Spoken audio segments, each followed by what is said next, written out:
Last time on Lightlark, Celeste was found floating in a maze? A kiddie pool? It's really unclear, but she's out of the book for now. Rather than using the potion-making ability that wildlings are supposed to have to cure her friend, Isla went and faffed around with a vault door in her castle for a while.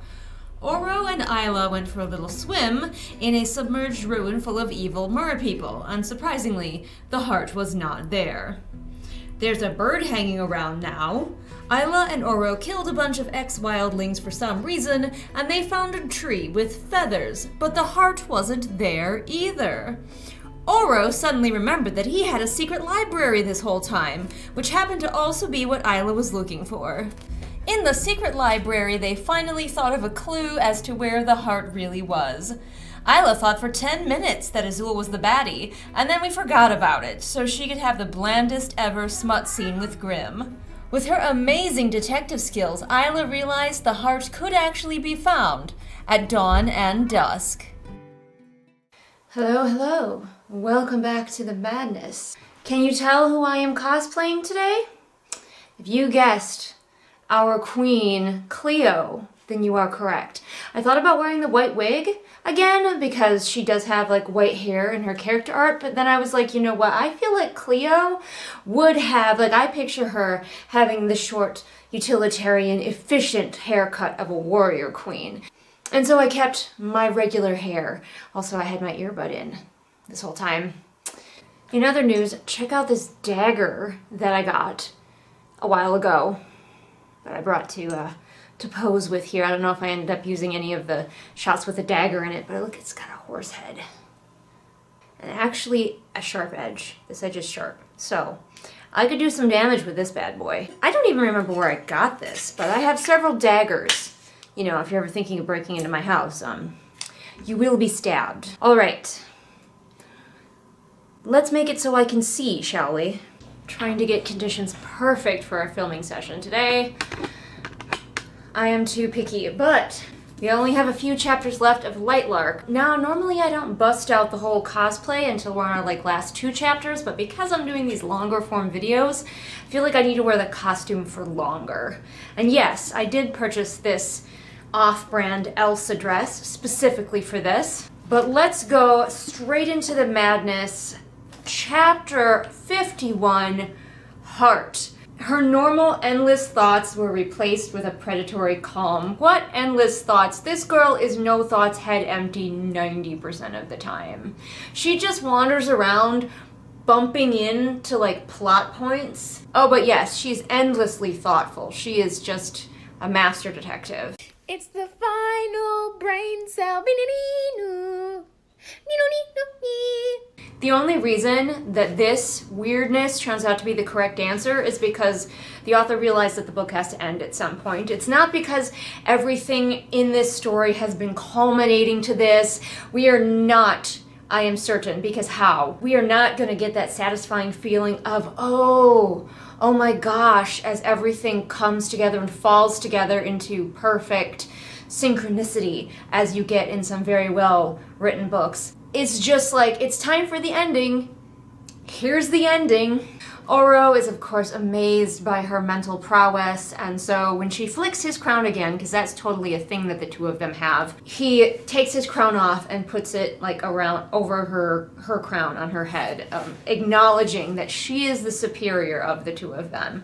And it just makes me want to take out my very fancy dagger, and it's not one of these read-alongs unless I'm wishing for bodily harm and death to the main character. Also, I know my crown is more of a wildling looking crown, but I didn't have anything that was super icy looking, and it's got a blue jewel in it, so it kind of works. Once again, we are told something that we have not seen demonstrated in the story. Oro's talking about how after the curses are over, he's going to rebuild. These past centuries, the focus has been on the curses, how to break them, how to live with them, how to survive them.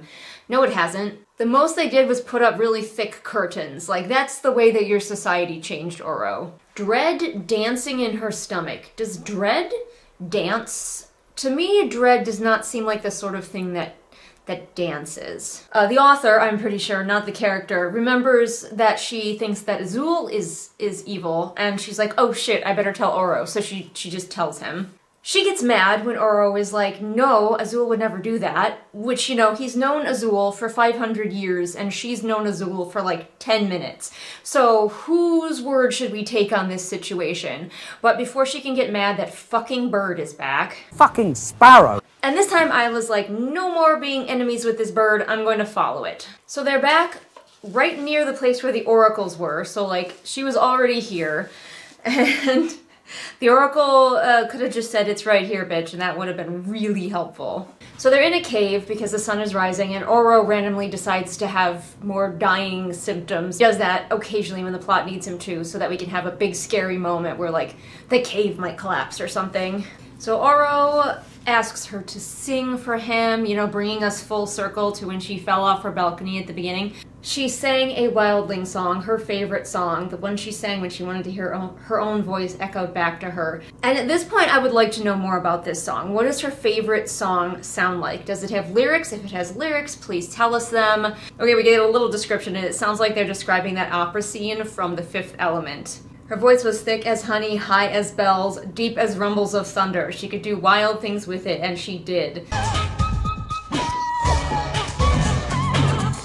But Isla's singing totally cures Oro of his death attack, just in time because they realize that it's officially dawn, so light is meeting dark. So they rush to the edge of the cave to see, I guess, what the bird is up to, the plot bird. Okay, I have a lot of questions. I'm just gonna read this to you. Tell me what you picture. In the rising light, Isla noticed something. She squinted. Right below the nest, something was floating in the air, untethered to gravity. Is that an egg? She asked. Just as the words left her mouth, the egg fell. Slowly, too slowly, it plunged to the ground. Okay, what does the egg look like? Is it a tiny little bird egg? Is it a chicken egg? An ostrich egg? A giant egg? A golden egg? A glowing egg? Hovering in the air below the bird's nest? What am I picturing? Book, will you help me? This is the star stick all over again. It's an egg. Figure that out yourself. Do you want me to do everything for you? Eggland's best eggs. Better taste, better nutrition. Also, did the egg come from the bird, or is the bird just watching over the egg? Does the bird have anything to do with the egg other than being like a egg warning system that they are in the vicinity? Because this bird is never heard from again. Like, I thought this bird was going to be important, but apparently no. It just sits on a nest and an egg appears under the nest, not under the bird, under the nest. And I got nothing. Now I can't shake the image of Alex Astor as like a dumb city kid who has no idea how eggs work. She knows that birds are involved, but that's like the extent of her knowledge. And I'm sure that's not true, but that's what it feels like. The egg breaks open and the yolk floats out of it in tandem with the rising sun. Alex, were you high? Were you high when you wrote this? Also begs the question, does this happen every night? Like, if you came to this place on the first day of the centennial, would there be a weird egg dropping, breaking, rising situation? Or is this like the only time that they could view it? I'm so confused. How many times had she thought the full moon looked like an egg? Never, 0 times in this book. That the sun looked yolky? Twice. 2 times. Also, this representation is kind of broken, when you remember that if the egg is supposed to represent the moon, then what happens if the moon isn't full? The moon has phases. This is the dumbest thing I've ever read, by the way. You're trying to make an egg yolk magical. Not like a baby bird being born from the egg like a phoenix. The yolk. And then Isla made an omelet from the yolk, and when she ate it, she gained all the magical powers and saved the world. And you probably believed me that that's what happened next, because this doesn't make any sense. She and Oro are celebrating. Yay, this stupid thing happened. She was not weak. She had solved the riddle of the prophecy, found the heart, her way. She had been right. We never thought of her as weak. And she was right? She had solved the prophecy? What? There was no like culmination of all the evidence she had gathered all this time. She just like heard the right thing and was like, got it. The pacing says that it's time for me to solve the prophecy, so I'm just gonna have this idea and we're gonna go out there and I'm gonna be right. Another thing I wanted to talk about is the difference between a character finding clues and following a logical path and what I would call a motif of eggs. Like, it's just kind of egg imagery is scattered throughout this book, but it's being treated like the character thinking about eggs every now and then were actual, like, clues that she or we should have picked up on, that this was the logical progression of the story. And that is not the same thing. I think this author is kind of trying to use it as foreshadowing, but it's not satisfying because the character did not come to this place with this egg by following clues and the natural progression of the story and using things that she's learned, skills that she's learned, friends that she's gained along the way to lead her here. She just got here because it was that time in the book, and then she was like, oh yeah, I think of things as eggs all the time, so that means it's logical that the heart would be an egg. It's not the same. You can't treat it like it's the same. We get a moment with her and the yoke that's, like, once again very reminiscent of Howl's Moving Castle with Howl and his heart Calcifer. So I'm pretty sure that Alex Astor is a fan of Howl's Moving Castle.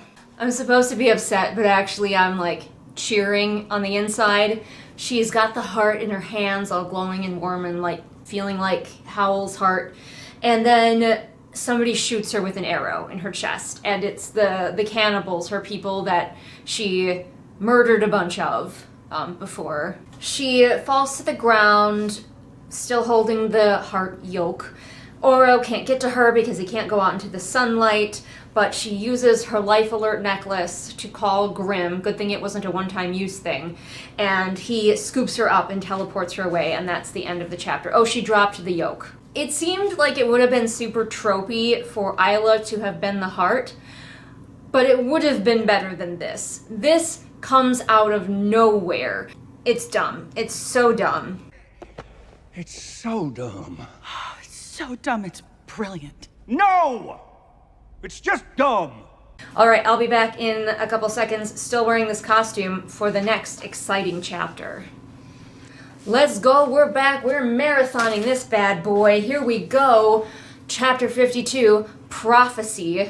Of course, Isla is fine. Grimm teleported them back to her room, and she wakes up and she's healed, and she realizes that the heart healed her, I guess, before she was teleported away, because the heart, she remembers, has powers for wildlings and sunlings and moonlings, I think? I don't know, there's too many lings. Anyway, no, wildling, nightshade, and sunling. And I am gonna go ahead and give this, character has sudden last minute powers or abilities. I'm also giving it weird metaphors and similes. Let's go ahead and do that. Do we have any bingos? Yes, we do. We have a bingo across. This one was hard to get bingos. Everything's kind of arranged wrong for it. But we have a bingo across this way. We got a bingo with confusing plot or no plot in sight, main characters the special, weird metaphors and similes, info dump, and awkward sex scene. The awkward sex scene one was a little bit tenuous, but I'm still willing to give it to it. I don't think we're going to get damaging SA tropes, because the one thing that this book has going for it that I will praise it for is it managed to not have sexual assaults at all. And I'm, like, here for it. Because did you know that you can write books without sexual assault in them? Now, would I prefer it if she wrote a good book without sexual assault in it? Yes. We can't have She Don't Know She's Beautiful, because she does know she's incredibly beautiful. I Would Die For You person I just met? Not really. Unhinged bullies? Nobody's been an unhinged bully yet, in my opinion.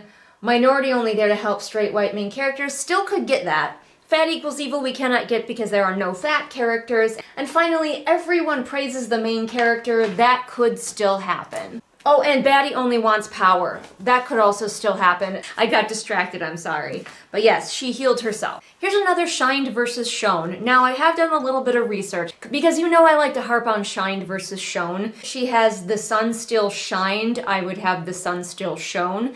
Because if the sun shined, the sun would be like polishing something. But I did a little bit of research, and apparently nowadays they can be used interchangeably. It's one of those times when culture changes language. Over the years, we have started to use them interchangeably, even though it would be more correct to say the sun still shone.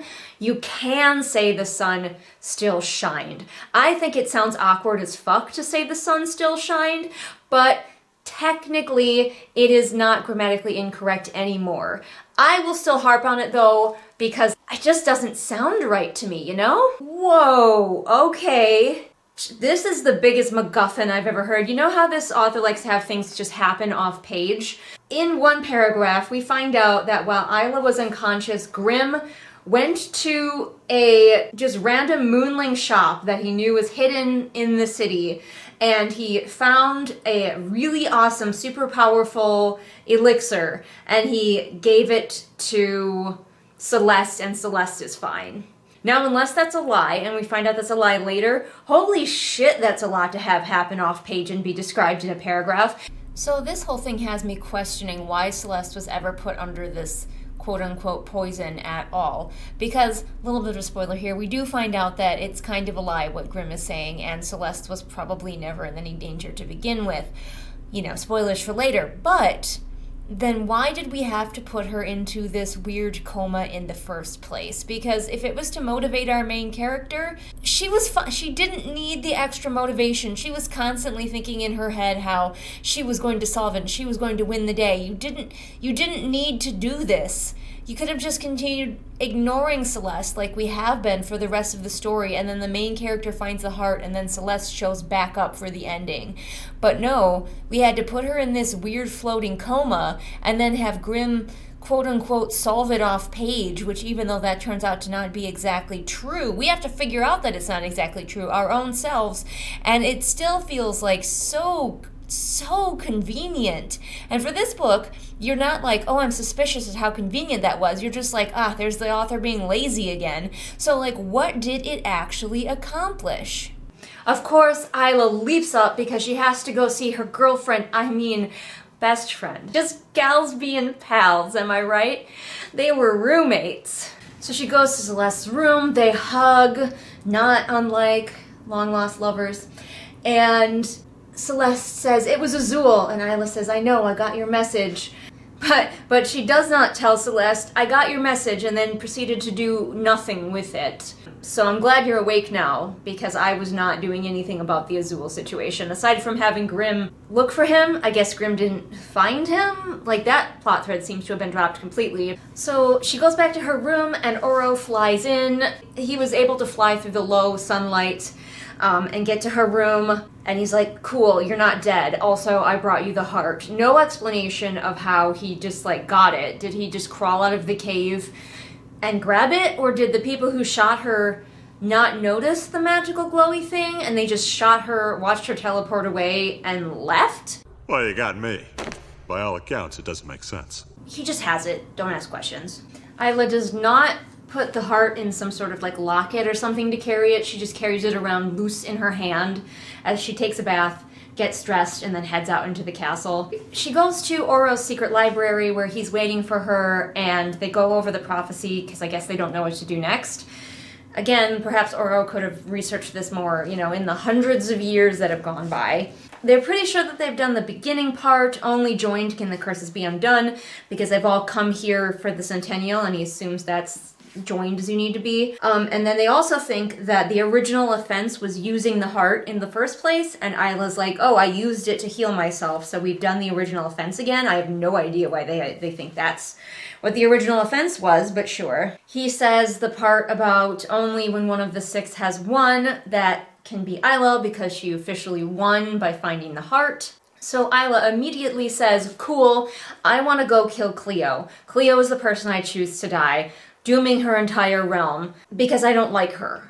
Even though she's now pretty sure that Azul harmed her best friend, she's still like, nope, I am gonna go after Cleo. But then Oro spoils her fun by saying, actually, I think it's Nightshade that has to die and we don't have a choice about that. because of prophecy reasons. Even though earlier in the book, Oro told us that he cannot kill Nightshade. Nightshade is holding back some kind of greater evil. Was that a lie? Because I didn't think Oro was the lying kind. I think Oro's personality traits include very honest. But then why did you say that you couldn't kill Nightshade and now you're like, we have to kill Nightshade? What is true? Oh, yep, here we go. Oro admits that Azul's plan was to sacrifice himself to end the curses so that he could be with his long-lost love. Love that for him, our only gay character. Well, aside from Cleo maybe being bisexual. Oh, good. I'm so glad that we have this hand waved away. His realm is fine with it. In case you were worried, they all voted that they should be the ones who die. Okay, I'm kind of confused by this. I thought Oro was saying that it has to be Grimm because of prophecy reasons, but I guess maybe in their conversation about like her winning the competition, did she say that Oro could decide who dies? Like, was that part of the bargain? I don't remember. It was so long ago and nothing makes sense. Hey, welcome to Whose Line Is It Anyway? The game where everything's made up and the points don't matter. She's pretty sure he's gonna pick Starlings because their realm is like the weakest. So she's like, I either lose my lover or my totally not other lover. She, of course, ruthlessly wants to kill Cleo or Azul, whose people are totally fine with it, I guess. Why are you worried about him? Why are you worried about him? He's like, I know that Grimm can like teleport, so can Isla. If I don't kill Grimm, the moment that we're free of the curses, he's gonna teleport an army here and take over. And I'm like, why are you worried about Grimm? He's not the one who straight up told you that he's building an army. That was Cleo. Oro's just holding grudges over this war that happened over 500 years ago. Oh hey, we have the dagger to the throat scene. Did we get that earlier?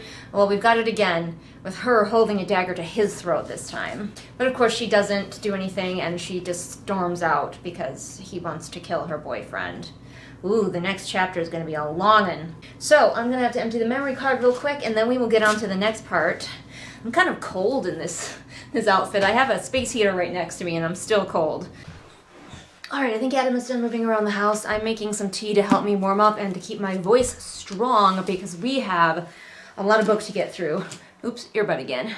Every time that she describes Oro being all warm, I just am jealous because this outfit kind of chilly and the cold did bother me anyway. So let's go. Chapter 53, Choice, which is who is Isla gonna kill? We're really pushing this whole Isla is in love with Grimm, even though the book does not support it. Like at best she's in lust with Grimm, and that's giving the book a little bit more credit than it deserves, because she's like, I want my future to be happy and I can't be happy if my mentors are dead, if my girlfriend not girlfriend is dead, and if Grimm, the guy that I'm totally in love with, don't question it, is dead.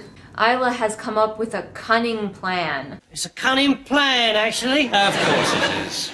She suddenly is 100% sure she knows where the bond breaker is, of course. Why wouldn't she? And so she's going to go get it and have Grimm use it, which will free his realm, and also the realm of whoever also uses it, so Celest. So she's going to protect those two by having them use the bond breaker with each other, freeing their realms separately, and then she just gets to go kill Cleo, who she hates for some reason. Yes, I know she believes that Cleo kept sending assassins after her, but listen.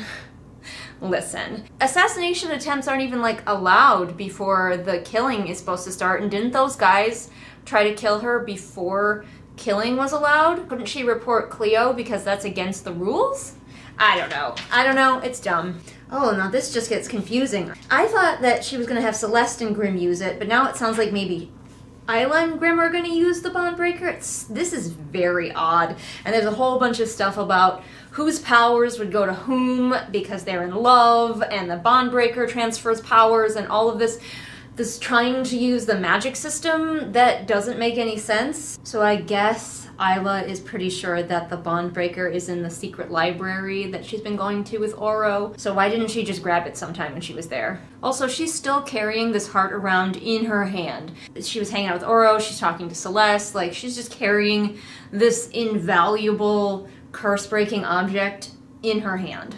So she writes Oro a letter, and then she I hope the letter makes more sense than the explanation I've been given, because I don't understand what's going on. Then she calls on Grimm. This guy is starting to sound real simpy. I might need some of your power to save my realm, and he says, I'll give you anything. Anything you need. Anything of mine, it's yours. Like, dude, settle down. Why does she never use the friggin' star stick? So she's like, cool, once we get the bond breaker, you need to get us as close to my palace as you can. You have a teleportation device, Isla. You don't need Grimm to teleport you. You can do it yourself. Why does the star stick exist? Rather than having her have a star stick, because honestly the only reason it exists is so that Isla could have in the past A, met Celeste, and B, have teleported to all different places so she could learn all different things so that the author once again could hand wave away why Isla knew how to do anything. But just have her have a portal in her bedroom that her teachers don't know about, at the back of her closet or something. Have it so she could still teleport if you must use that, but then she can't take it with her to the Centennial because she doesn't use it at the Centennial. Well, okay, just more things that is just like, wow, we threw this in at the last minute just because. So it's nighttime now, and to solve that problem of Grimm having to be out in the nighttime when he shouldn't be, we just find out that in the area of Wild Isle where no one else's magic works, also their curses don't work. Excuse me, what? I have no words for how random and thoughtless this is. The author is just saying things at this point. You know how some books reward you for paying attention, noticing details, and understanding the rules? I feel like this book is punishing me for trying to understand anything. Anytime I think I have a handle on anything, it slaps me on the wrist and says, no, you're wrong, now go sit in your timeout corner. Oh yeah, she'd always suspected that this was the case, and she was right.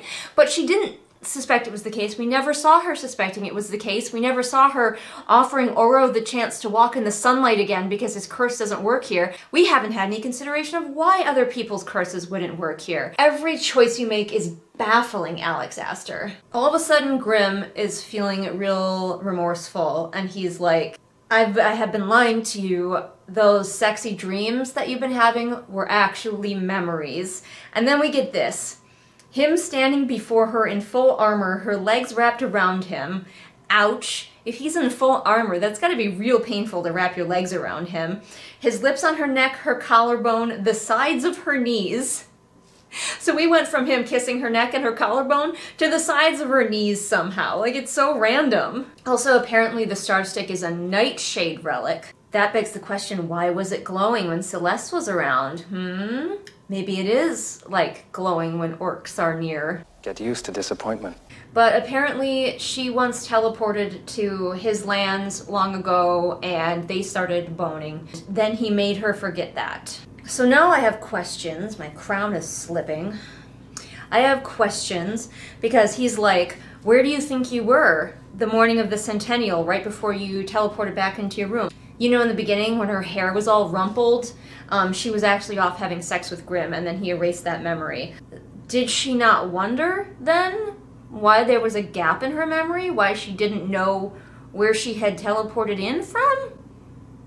No, I guess. So Isla runs away, feeling all betrayed, you know, the betrayal. There are lies and liars all around you. That's, yeah. I don't know why Grimm had to do, like, narratively, story-wise. Like, yeah, we had to have Grimm betray her, and it's easier to have a love triangle if she's getting to know both the boys, I guess. But as the author, why would you choose to have Grimm have known her before, have erased her memories? Why? Are you worried that we need an explanation for why they were so horny for each other all the time? Another YouTuber that I watched said that, like, any interview with Alex about her book would probably just be all about how she advertised it on TikTok and not why any of the choices that she made within the story, aside from the fact that, like, it's just a popular trope that she wanted to use. Like, you know how so many authors can be like, I put that in because this, and it did this in the story, and it was so meaningful. I don't think Alex could do that. This entire book is just made out of TikToks. This book feels like TikToks, actually, in the way that the scenes just sort of end. Everything is very short and staccato. Even the sentences are short and cut up into little sections. So all of this feels like not only a book that was advertised on TikTok, but was written in the form of TikToks. And I really desperately hope that is not the direction that we are going. That's not the direction I will ever be going with my books. If that's the way we're going, my books are just going to have to be old-fashioned and not very desirable, because absolutely not, I will not write this way. But anyway, she runs back to her palace, and as she goes, the trees like close around behind her to like protect her. And she's just like, oh, is this place magical? And I'm like, you have the heart, you're carrying it around. It's probably already given you your powers back. We have not been told otherwise. She's just holding this thing still. And Celeste went and got the bond breaker off screen, which was in their plans, I guess. Actually, I think Isla was maybe supposed to grab it. Anyway, Celeste has it, and she's already there waiting in Isla's palace, because apparently it took her so long to go find and have this conversation with Grimm that Celeste just did everything else. And now she has the bond breaker, which was conveniently, yes, in the secret library, exactly where Isla thought it was. I don't know where she thought it was within the library. So Celeste found it, she grabbed it, she showed up. She's holding this giant magical syringe. Celeste is not very torn up that Grimm will not be joining them, and she says, we'll figure this out together. And I'm like, girlfriend, they were roommates. This crown is leaving like a red mark on my forehead. But it's fine. And yes, I'm gonna drink my tea with a straw, and yes, I grabbed a blue straw to keep us on brand. Also, I did paint my nails specifically for this. Grimm has hacked his way through the branches like the prince in Sleeping Beauty, but it's too late. Isla and Celeste are gonna use the bond breaker. But oh no, it turns out that the bond breaker doesn't break the curses. Celeste is just stealing Isla's power or life energy or something. Celeste uses force push on Grimm so he can't save Isla. Now both her boyfriends are here. Her whole polyamorous, I don't know, what do you call it when there's 4 of you? Anyway, they're all here. All of her lovers are here. Because they both love her, yes, totally. The fact that she's being drained of her life essence, they are also now being drained. So yes, Celeste has stolen all of their powers through the power of love, kind of in favor of like God Queen Celeste at this point. She's finished stealing the powers, Isla falls to the ground, and the bond breaker also falls to the ground. But then Celeste drips blood on the floor, and one sizzled, one floated, one burst, one became dark as ink, one froze, and one hit the ground and bloomed into a crimson rose. So she, through the drops of her blood, we know that she has stolen all of the powers. And this is possibly the only successful callback in this entire book, where you remember in an earlier scene, we saw that everybody's blood did something special. Only successful callback is because we saw that happen earlier. Now we know what that means when it happens now. The Centennial was a big game. She and Celeste had repeated those words countless times. Not that I read. And Isla had been played. Also, Celeste's plan hinged on Isla falling in love with both of these men. I feel like that's a lot to hang your plan on. Like, I'm on board with his steal everyone's powers plan. Your realm is so utterly screwed, it's a wonder that you guys are still alive at all. So I mean, yeah, nobody is getting anything done. These 500-year-old rulers have done fuck all. You are gonna die at 25 and you're expected to help these idiots solve this. No, I'm 100% behind Celeste's plan.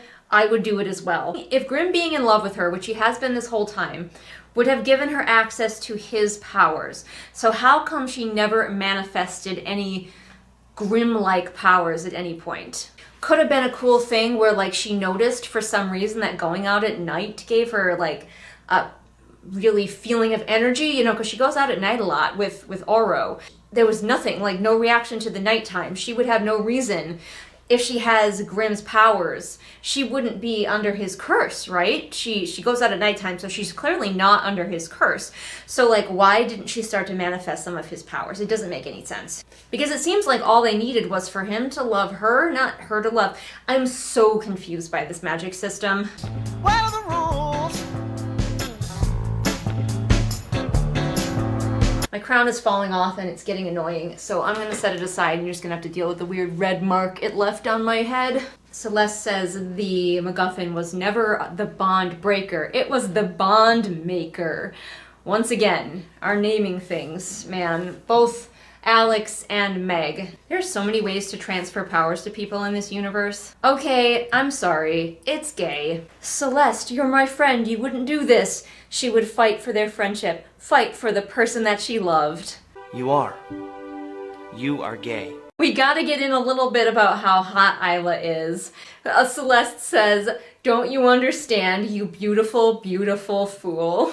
Listen, you're a hottie, but I need your powers." And then Celeste transforms, and she's not Celeste at all. She's someone called Aurora. Sure, that might as well happen. This makes her character so much less interesting. It quite frankly, it ruins Celeste's character because it turns out she is the leader who was there at the beginning when the curses were cast, and she just transformed herself to look younger.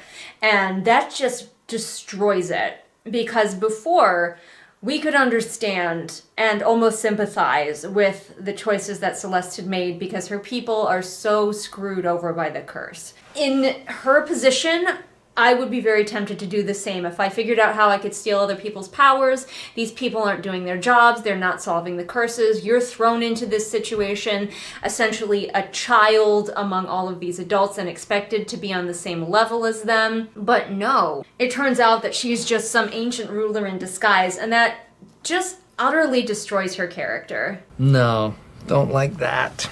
And now we're getting all of this weird stuff about people in the past falling in love with the wrong person and people's ancestors, and it's just as confusing as the magic system, and I don't care, so I'm not even gonna try to explain it to you. Apparently, though, everything's fucking connected. The person that Grimm had sex with the night that the curses were cast, it was Celeste in disguise because her flair is the ability to transform herself. So of course, she was the one who cast the curses. She did it by accident. It's very confusing. She used the heart of Lightlark by accident and caused the curses, and she was not cursed. Her personally, she was not cursed because she's the one who cast it. And it's just, I mean, there are no words for the level of just ineptitude on display in this book. It's just dumb. Also, she's totally doing a huge villain monologue to tell us all of this confusing bullshit, and I'm just like, why? Why would she bother to tell any of these people anything? She's got the powers that she wants, she could just fuck off. Isla is just so special because apparently Celeste has been trying to seduce Oro to get his powers every time, every centennial, and he always refuses her, but it took Isla like 10 minutes. She's just so hot and so special. Also, we are very close to Villain Only Wants Power because she says, "I wished to rule all 6 realms. Gaining access to all of Lightlark's powers proved difficult," but it's like, why? Why did you want that? I know you were mad because you didn't get to marry the person you wanted in the past. I think that's what caused her to do the curses. Celeste says, "It was all luck, really," and I'm like, yes. Yes. Because things just happen in this book. And then we find out that Isla's dad was actually a nightshade, and that's how she got a hold of the star stick, because her dad left it. Why? Why any of this? So, like, she should have had nightshade powers ×2 then. We're getting even more twisted love affairs that were happening in the past with names I barely remember if I heard them at all. No. Just no. Just no, Alex. But Celeste/Aurora convinced Grimm of something to do with something in the past with love affairs and blah, blah, blah, I don't care. And that's why he had to delete Isla's memories, because if she remembered that she loved him, then something couldn't happen. And it's just baffling. Like, I challenge Alex to explain this to me. Alex, you wrote this. You wrote it. So, without checking your notes, explain this to me. because this makes no goddamn sense. Aurora sighed. You have to admit it was a great plan. No, it wasn't. Oh no. Oh, I hate this too.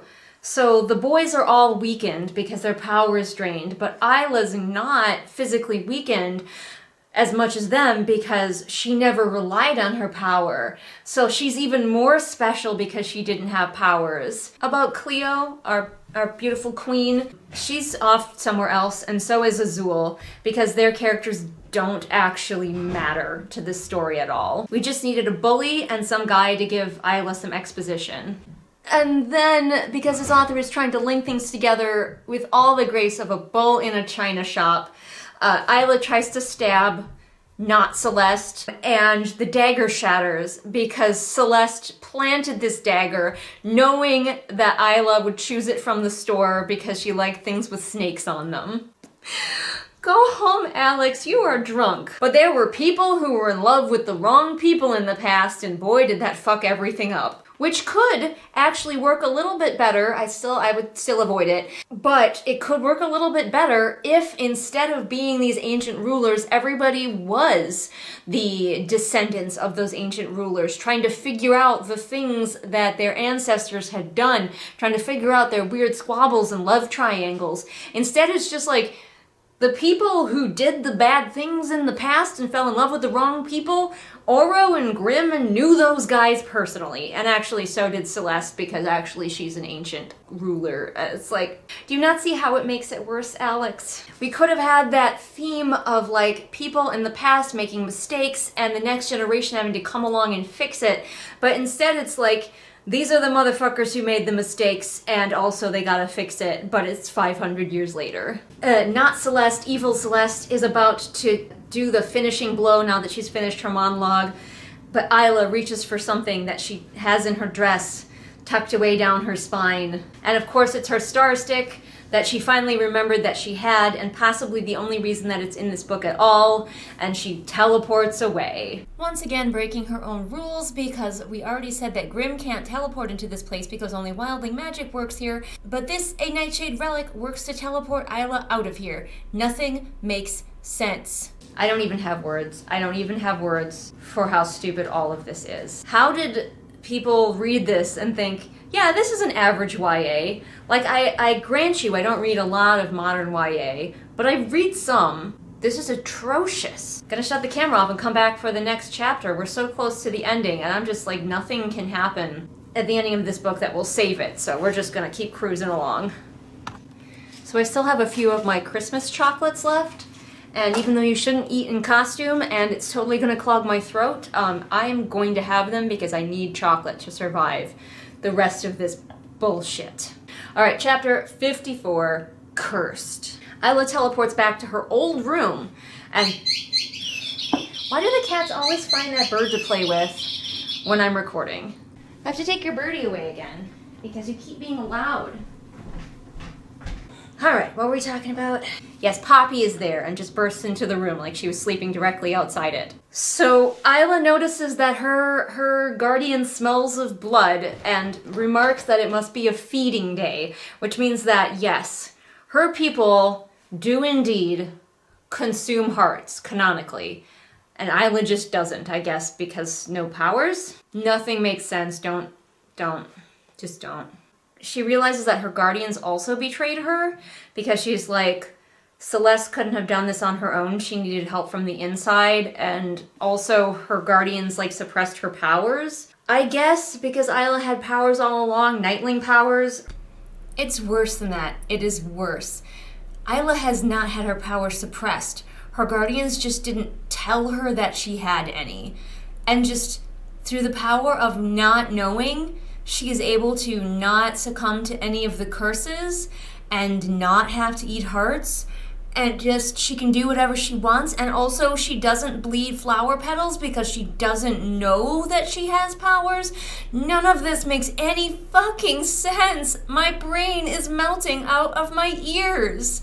So she's not mad that these two women tortured her entire life and called it training. She's mad that they suppressed her powers and allied themselves with evil Queen Aurora, who was very busy. She was definitely like keeping up with her various schemes. Like, apparently she just knew everybody. I don't know why she was having so much trouble. Why did it take her 500 years to succeed at anything? Again, just what? She demanded we convince you that you weren't born with ability, so that you wouldn't ever try to use it. She said it was dangerous, the mix of power that could kill you. So confusing! It's so confusing. And if she had powers all along, why wasn't she affected by the curse that made her eat hearts? Or are we implying that the wildlings just like eating hearts? It's just a thing that they do. That's not actually even part of the curse, they just think hearts are tasty. Also, Tara and Poppy killed her parents, not the curse. Somebody told Alex that often books have plot twists. And so she just threw in as many as she could think of. She just had a brainstorming session. This is my headcanon. She just had a brainstorming session, like with her friends, and maybe played a game of Mad Libs. They just went with every single idea. She's going full Inigo Montoya, you killed my father, prepare to die here. And so she just walks around Poppy. She's like, bye. She goes over to her wall of weapons, she puts on her armor, and she takes out 2 swords. And Poppy just watches her do it. Doesn't try to stop her, nothing. Just watches as Isla puts on an entire suit of armor. And it reminds me a lot of the sort of hollow warrior woman vibe that was going on in the Tim Burton Alice in Wonderland, you know, where she just like, all of a sudden she's all kitted out in armor at the end. It's giving that. I think we're supposed to feel like a rush of like victory as Isla puts on her badass warrior girl armor, but I feel nothing, of course. But also like, what's Poppy doing? Just watching? Cool. Also, Isla downs the elixir that she brought that was supposed to heal her after they did the bond breaker thing. Oh my gosh. I need to empty my memory card again. I've been talking way too much. All right, we're back. Anyway, what were we reading about? Well, you got me. By all accounts, it doesn't make sense. She raised her arms to the ceiling, her 2 long swords pressed together above her head, and portaled away. We're just trying to make like a cool scene where she's like, by the power of Grayskull, or whatever. So she had the time to go home, get armor, put on a full kit of armor by herself, grab some weapons, teleport back to fight not Celest. And the boys are still alive for some reason? I'm so, like, what is Celeste's plan? I don't understand. I guess just get all the powers and leave the boys there? And of course, Isla's so used to fighting without her powers that she doesn't mind at all that she doesn't have any. She has the advantage, actually. Again, I'm pretty sure that Alex was just thinking about scenes that would look good in the inevitable movie version of this book, because Isla is, like, spinning and fighting and hacking vines as they come at her, which would probably look really cool on a screen. I don't know. I legitimately don't know how movie makers, how screenwriters are going to transform this into something that makes any sense. Like, I'm almost hoping they do. I'm almost hoping this does get turned into a movie just so I can see a version of it where actors can give these paper cardboard characters some personality, where perhaps some of the plot holes can actually be addressed by the movie makers, because I've seen that happen before, where terrible books are made into decent movies because the screenwriters can actually address some of the issues. Nigel, I don't know if you want to get black hairs all over this, okay? And of course, we gotta get all of the cliches here. Aurora, evil girl, is doing one of those like villain slow claps as Isla is fighting the vines. But oh no, all of a sudden, even though Isla is the best fighter, a vine got through and is now strangling her. Because that's the only thing this author knows how to do, is have Isla either kicking all of the ass or suddenly just knocked down by something. Also, once again, I think this is kind of proof of the author just backfilling things as she comes up with them. So the reason that only wildling powers conveniently work here in this palace, unlike anywhere else, like in Oro's palace, there isn't a rule that only his powers work. Just here. And it is so Cleo doesn't have access to all of the cool new powers that she got, because then she would definitely raffle stomp Isla no matter how badass we're told that she is. But the author was like, oh, I need a reason. I'm like 100% certain this is how it went. Oh, I need a reason for Celeste not to use all her powers at the end. I'll make it so that for some reason, only wildling powers work in this palace. I would love it. I would love, love, love it. I can dream. I would love it if all of a sudden Cleo showed up with her soldiers and just killed evil Celeste. Maybe Azul could come too, because like maybe he senses that something is wrong, and so he comes running in as well, and maybe he frees Oro and Grimm while badass Queen Cleo and her soldiers take out evil Celeste. Really doubting that's gonna happen, but boy would I love that. Disappointed! Isla is such a badass that she cuts the vine from her own throat without cutting herself because like she just knows her blades so well. They're an extension of her. You get lots of descriptions of how badass Isla is fighting all of these vines again. If these girls had been in love, like I still would have hated this stupid betrayal thing, but if these girls had actually been in love, I think it would have been more meaningful. I don't know. I get that we want to have girl friendship and a friend betraying you can hurt just as much as a lover betraying you, but again, these girls had way more chemistry than Isla and either of her boys. It would have just made more sense to me, honestly, if they were lovers. If she realized in this moment that she loved Celeste as well as her boys. Now you could have your choice of men, but I could never love again, 'cause you're the only one for me, Jolene. Although now we do have, it sounds like the evil bisexual, because in all of that past kerfuffle, that with people betraying other people and all of those weird past love triangles with people's names that we don't care about. Old Aurora here, old evil Celeste, was actually in love with a woman when she was supposed to marry a man, so we have another evil bisexual. We have two now in this book. Cleo's not evil, but you know what I mean. Cleo's like supposed to be a bad guy, so we have two bad people who are bisexual. Yeah, that's actually a trope that exists, a damaging trope that exists of the morally corrupt bisexuals. There's a reason in old Star Trek that everybody in the mirror universe where everyone was evil, everybody was also bisexual. They were using that trope, and I'm not saying that's a good thing. The healing tonic that Isla took is also like keeping her strong. So every time she gets knocked down, she gets back up again. Ain't nothing gonna keep her down. Oops, Isla's been caught again. She fights for a while and then she gets caught or taken down. For the first time in this book, she remembers that she has a teleportation stick and she uses it. Or she's going to, she's about to use it. But then Celeste like takes it from her using a vine. But like, this whole book, all this book went by with her not using her teleportation stick when she should have, and finally she remembers she has it. And of course it's taken away from her right away again. Oh, but it lands at Grimm's feet, and it's one of his relics, so he can probably use it. Also, where is the heart of Lightlark right now? I've lost track of it. It was never explained where she put it, if she put it somewhere. I was assuming she was just carrying it, but clearly she's not because she's holding two swords. Is it in her pocket? Does Celeste have it? Did we forget that it exists? But Grimm tells Isla, your heart, Heart Eater. Oh, now we find out. Okay. She left it with the note for Oro. Why make that a surprise? Why not just tell us? Otherwise, we're just assuming that she's walking around with this thing the whole time. But she uses the Force and calls the heart to her.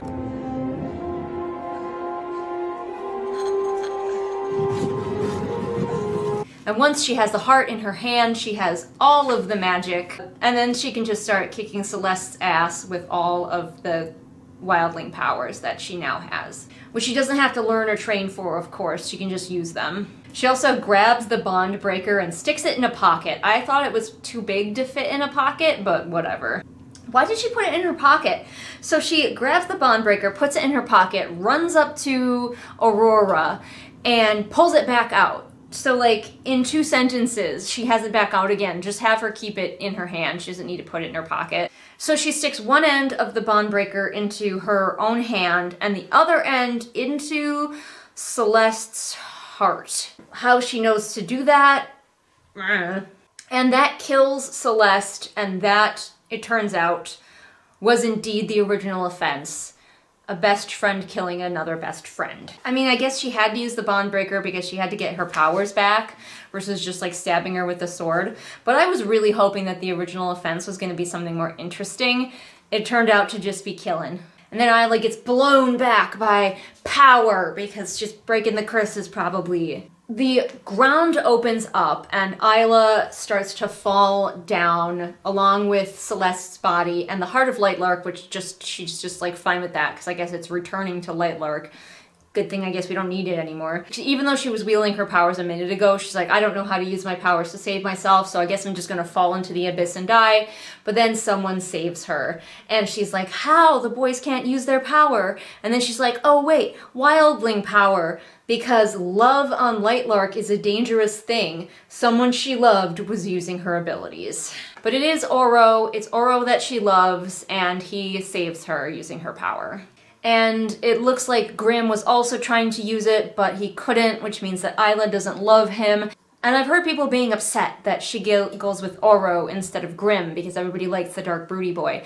But if you think for 1 second that in book 2 that's not going to change, then you have probably never read a young adult book like this before. Oh no, the curse was broken, but so was she, because she had to kill her girlfriend. And that's the end of this chapter. We're very close. I think this is the last chapter.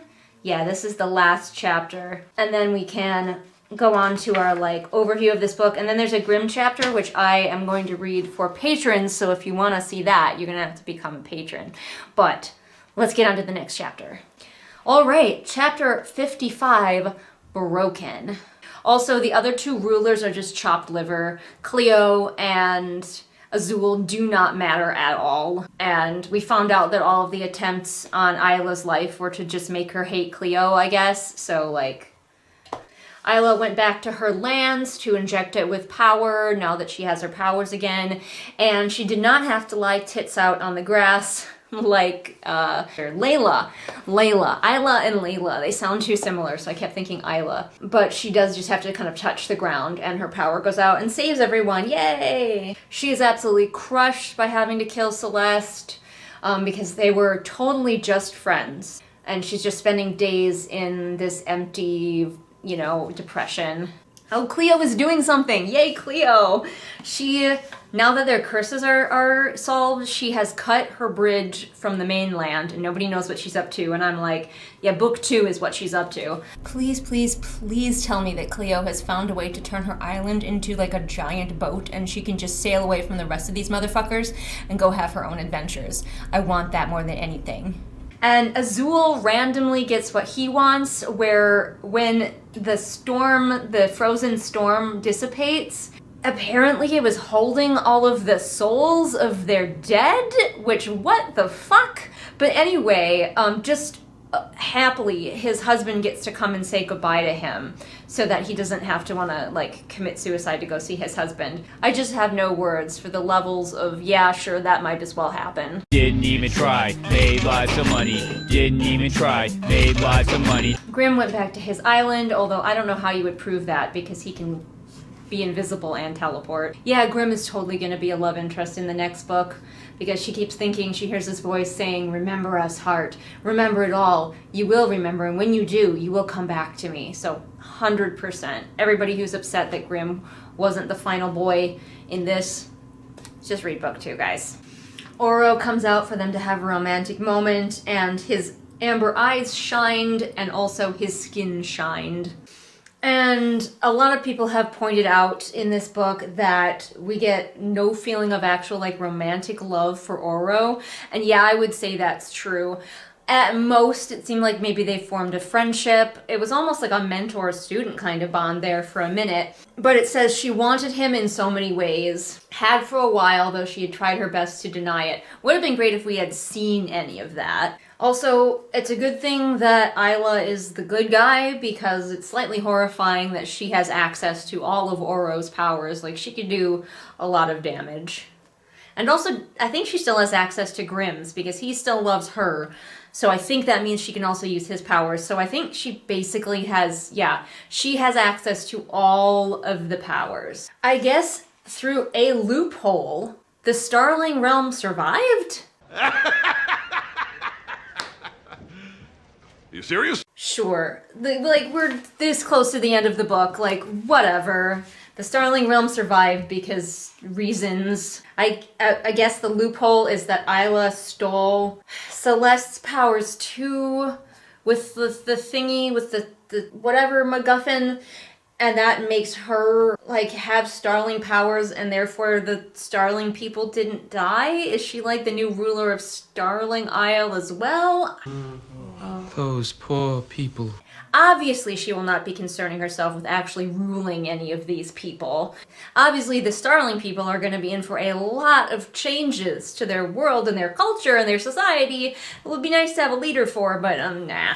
So she gets up on her balcony and is like, never let me fall. And he's like, never. And that's the end of that scene. And we're on to the final chapter. I'm gonna go to the bathroom real quick because I have to pee, and then we will finish this bad boy. All right, we're back. Final chapter. It's about a page long, so let's go. It is called Key.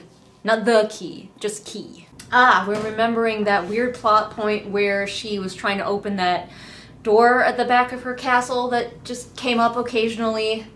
And now she's gonna go open it because she conveniently realized what the object was that opened it, and it was her crown, the thing she had the entire time. I don't know why she wouldn't have thought of that, wouldn't have tried that, if it looks like, I mean, it sounds like it looks like it would fit the crown, so I don't know why she wouldn't have tried it, but that's how the book ends. The crown turns like a key and the door opens, and that's it. Acknowledgements. Let's check out the acknowledgements real quick. Once I was a 12-year-old writing books in my room and reading acknowledgement pages like these. There's a book that I wrote when I was 13. I consider it to be my first novel, my first like proper novel. I had written things before that were longer form, but this I really was like very proud of. I felt like this I could call my first novel. And obviously I have gone back and read it as an adult, and it is garbage. It's bad. I say that. You know, I don't like to say things are bad, but it's bad because I was 13. This book feels like if I took that book from when I was 13 and maybe fixed like a few things and corrected all the spelling and grammar and published it. So I am wondering if this book was from all the way back then, or at least many elements of this book. Maybe not all of the tropes, because the tropes are a lot more modern, but like elements of this book are from her childhood, and that is why it is such a messy, messy disaster. I don't believe this for a second. I finally wrote Lightlark for me. It was the place I wanted to visit, the story I wanted to read.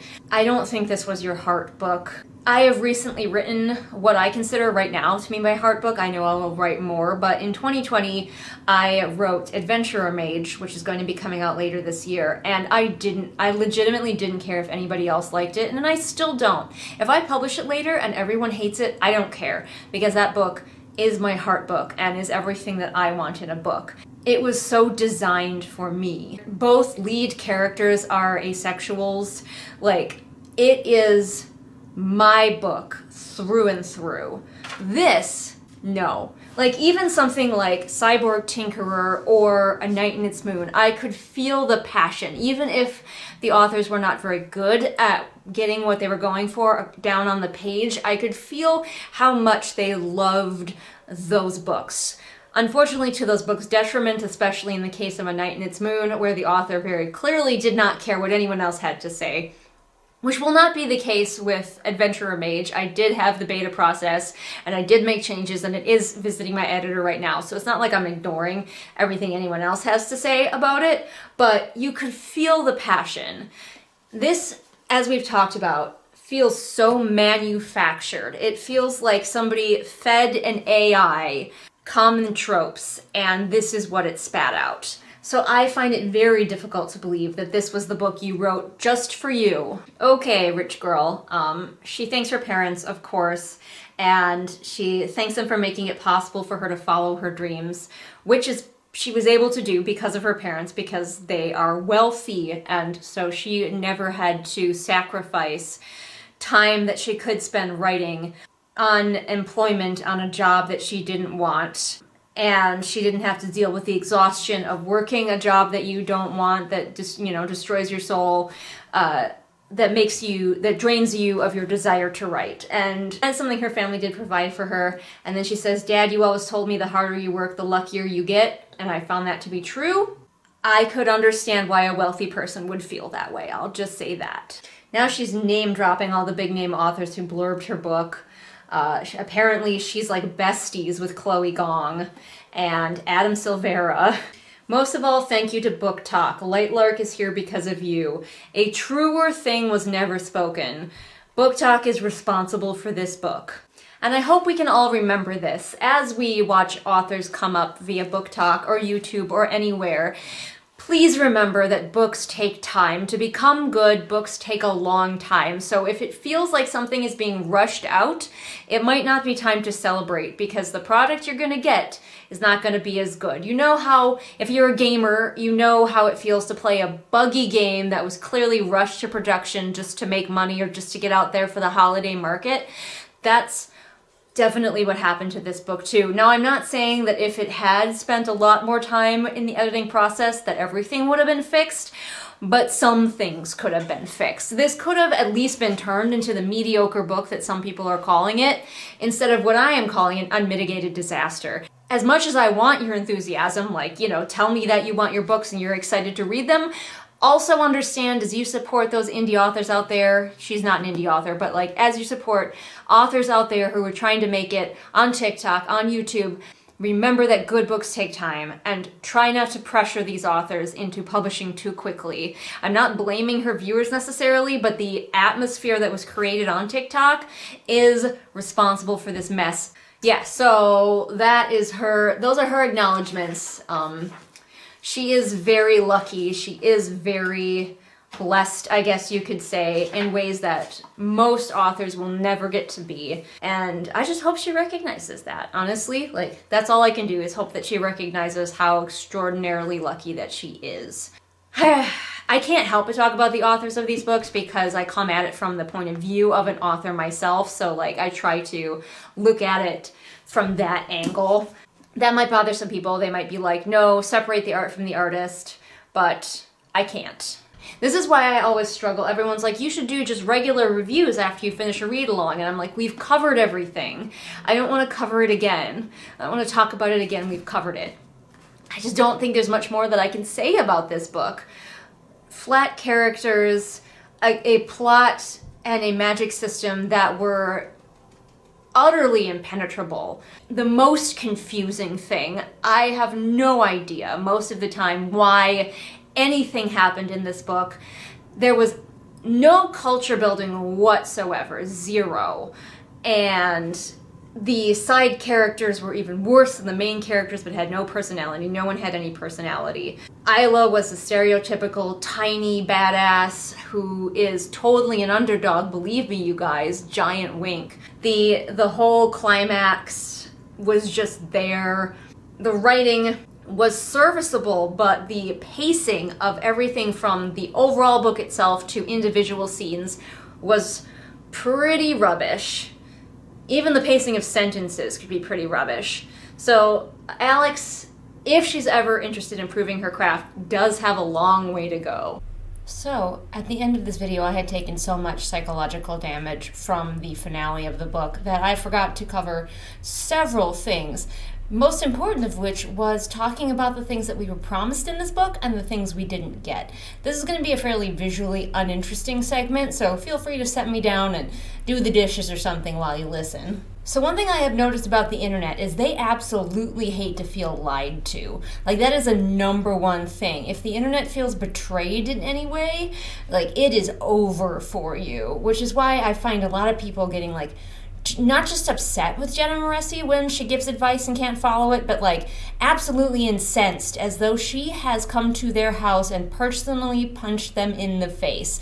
That's the reaction I've got from some people, and I'm just like confused by it, but I guess it's the way of the internet. I'm sure somebody is going to read one of my books and feel equally betrayed because I couldn't do everything that they thought I could do. But the internet hates false advertising and being lied to. So let's see how Alex Astor did in keeping the promises that she made on her TikTok for her book. First of all, we have the main character must lie, cheat, and betray. She did zero betraying. Cheating, maybe? I can't think of a time when she cheated. She pretty much followed all the rules. Other people cheated. Celeste cheated by having assassination attempts that she blamed on Cleo that never, came up again. But Isla did not cheat. Did she lie? She might have lied a couple of times to a couple of people in very low impact ways.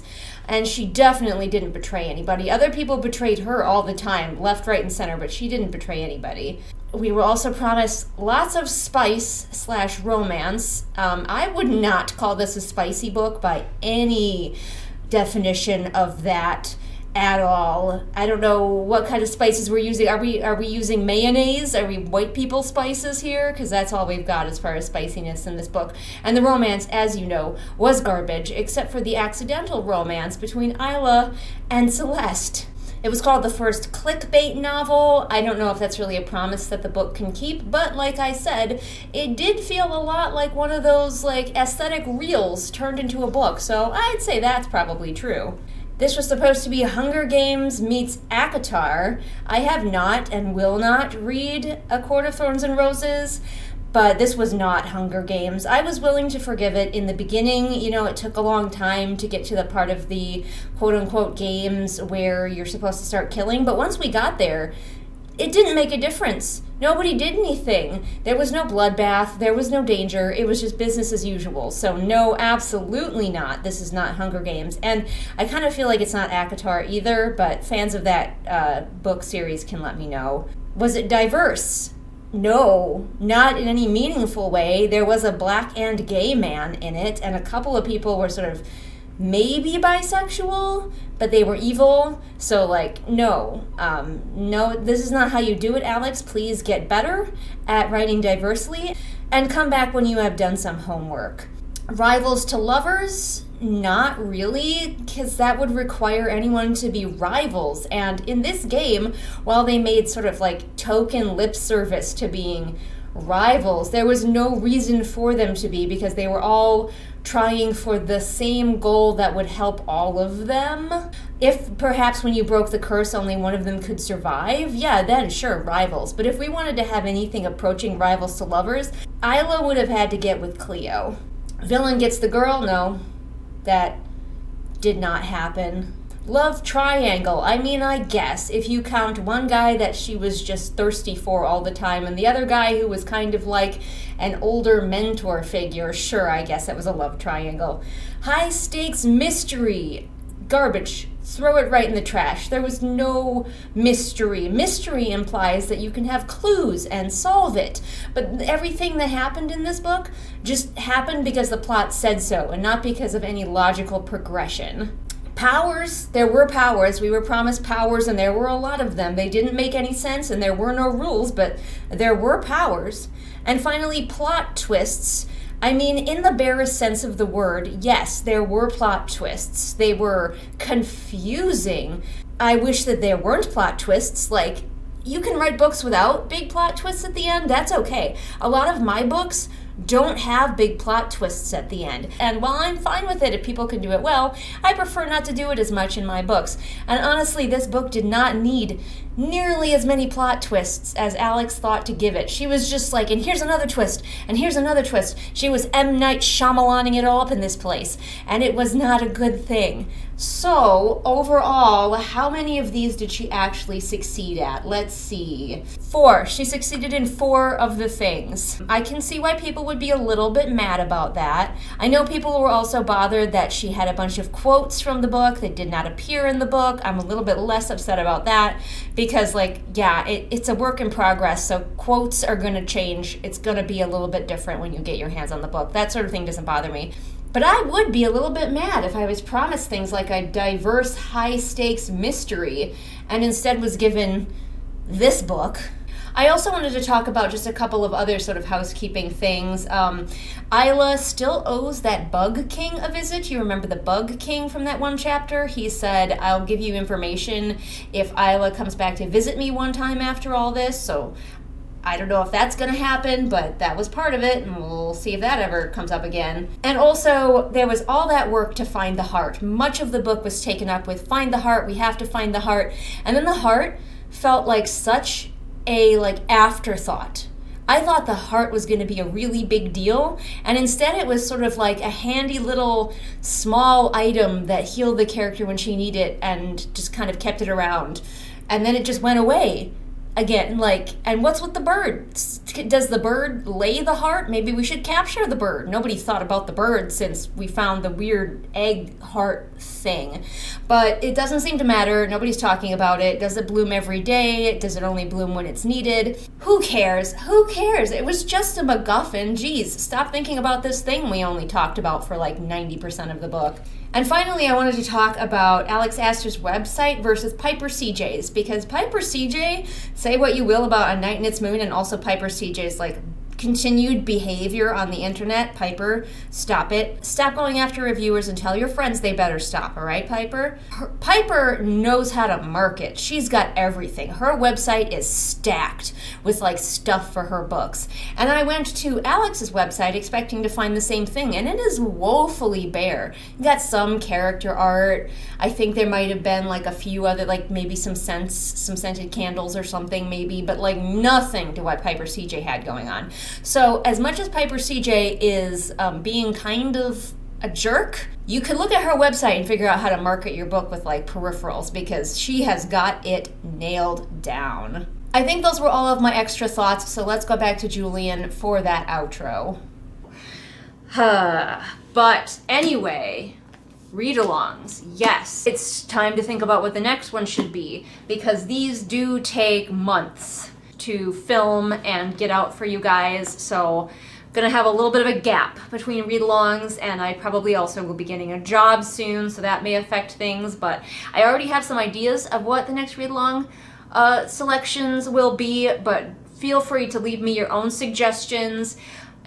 If they are indie authors, I do want them to have at least 1,000 reviews on Goodreads, preferably more. Any less than that, and I'm probably not going to touch it, because I do not believe in kicking down, and even though it's not like I'm a great successful author or YouTuber, I am not going to try to do anything that's going to hurt anybody's sales. So I only want people who are pretty clearly successful, who my voice is not going to hurt them financially, which is never a danger with Alex Astor. She is fine. Also, I probably will not read your book.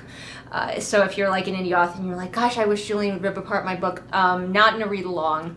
There is a level on my Patreon where you can get a read-along style video with me critiquing a certain number of words of your book. So if that interests you, go check it out. You can get a critique from me in video form, but it will not be a read-along like this. If you have a book that you just want me to read and review, your chances are way better if you have an audiobook form of it, but I cannot guarantee anything.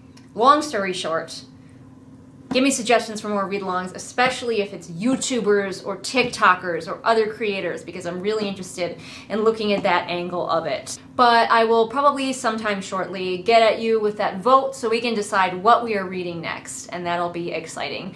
Did you guys like the longer form videos? Did you like that I'm making them over an hour? That's very labor intensive for me, so I don't know if I'm gonna be able to continue with it. The other thing I could potentially try is reducing the amount that I talk about, but the fact that I am probably the most thorough of the people who do stuff like this is a draw for a lot of people.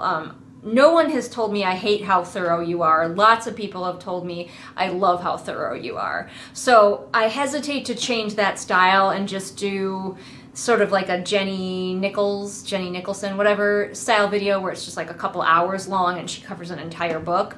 I hesitate to do that because that would not allow me to be as thorough as I am, and I feel like that is what sets me apart kind of from everyone else who's doing this same thing. I'm not going to pretend I'm the only one who's had this idea. Let me know how you feel about the long form videos. Were they better for you? Or do you not really care if they're longer or shorter? Do you wish they were even longer? Comment below and let me know all of your thoughts. But I feel I've been rambling for far too long, and I still have a chapter to read for my patrons. So I'm going to leave you all now. I'll see you in a little bit for more normal videos that usually happen here on the channel. But also don't forget that you can check out my books if you want to see how well I do. They are available now on Amazon, and Adventurer Mage, my official current heart book, will be coming out sometime this year, not sure when yet. Keep your eyes open. It already has a Goodreads page if you want to add it to your TBR. That is enough rambling for me. I have been talking way too long. Thanks so much for watching and joining me on this bizarre adventure. And I'll see you again next time with whatever it is I happen to be doing next time. Bye!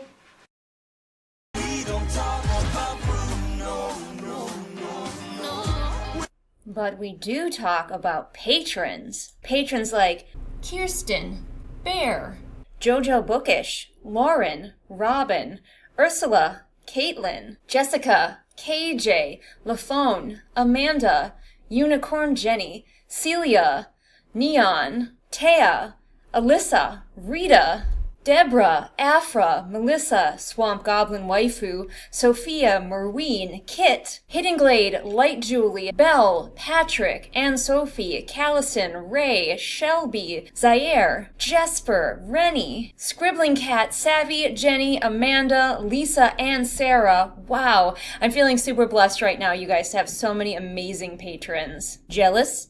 You should be. It's so dumb. It's so dumb, it's brilliant. No! It's just dumb.